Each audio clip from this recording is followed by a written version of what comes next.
sa kanilang pagsisiwalat. Sumabog ang iba't ibang mga anomalya sa gobyerno nang dahil sa kanilang katapangan, tuluyang nagbago ang kanilang mundo nang dahil sa kanilang pagbubulgar. Matatahimik pa kaya ang kanilang mga buhay? Sa isang bayang palagi na lang naghahanap ng katotohanan, may ilan nang naglakas loob. Pumayag pa na sila ang areglo. Parang nakapanlulo mo sa parte ho namin yon. Si Eduardo de los Reyes, ang investigador na nagbulgar na sinadyang patayin o sinalvage ng mga kapwa niya pulis ang mga miyembro ng Kuratong Balelengga. Nag-abroad si de los Reyes kalaunan dahil nawalan na daw siya ng loob. Clarissa Ocampo. Si Clarissa Ocampo na nagsabing ang dating Pangulong Erap Estrada, si Jose Velarde, may-ari di umano ng malaking account sa bangko. Mrs. Ocampo, who signed this signature? The President, Joseph Ejercito Estrada. Matapos siyang tumestigo, nag-low profile. Si Marlene Esperat pinatay matapos ang kanyang kabayanihan. Nagsiwalat ng bilyon-pisong fertilizer scam. Hanggang ngayon, wala pa ring nakakamtang katarungan ang kanyang pamilya. Papayagan niyo po ba sila?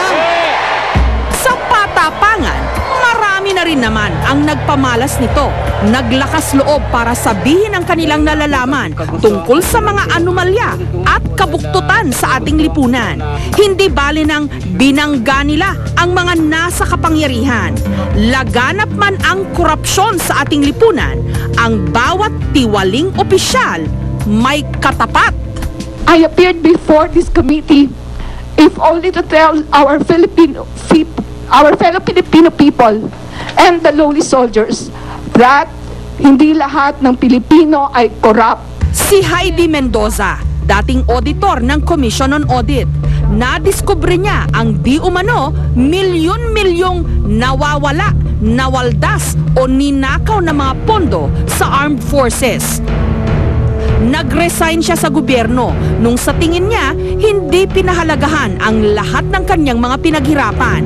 Pero lumitaw siya sa investigasyon sa Senado tungkol sa pagpayag na makapag-plea bargain at makalaya ang general na nasa sentro ng di umano'y mga anomalya sa AFP, ang dating comptroller, Major General Carlos Garcia.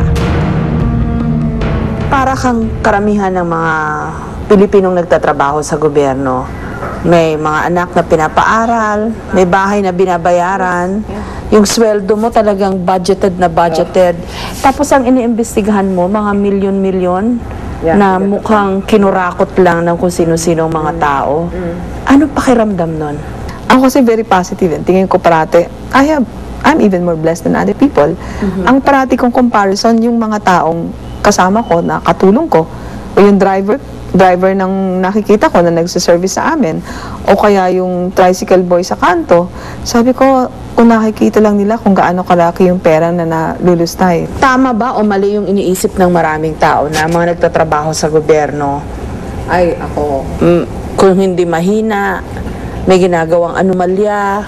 Hindi lahat ng tao sa gobyerno ay hindi marunong magtrabaho. I've seen so many people working hard inside government.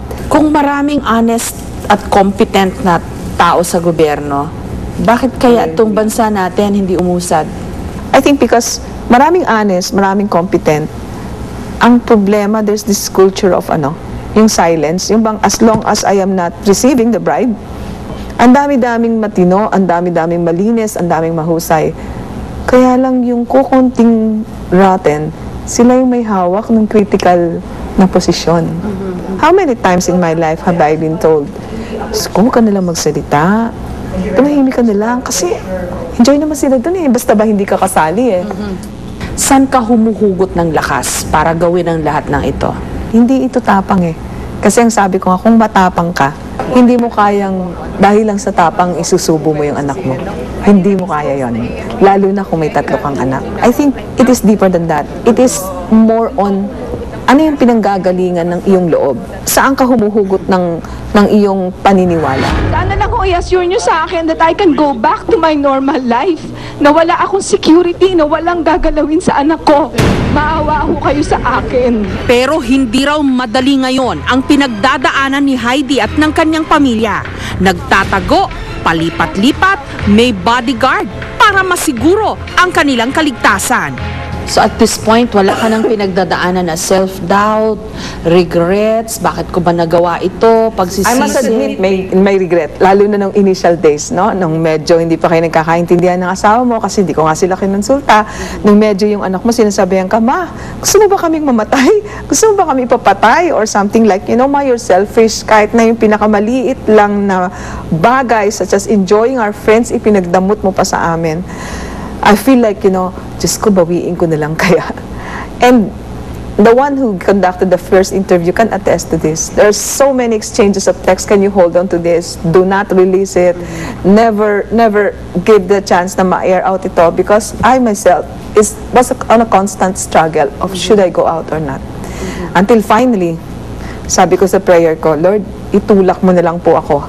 Because if you give me another hour or another day to reflect on this, hindi na siguro ako papayag. Hanggang saan kaya itong laban mong ito?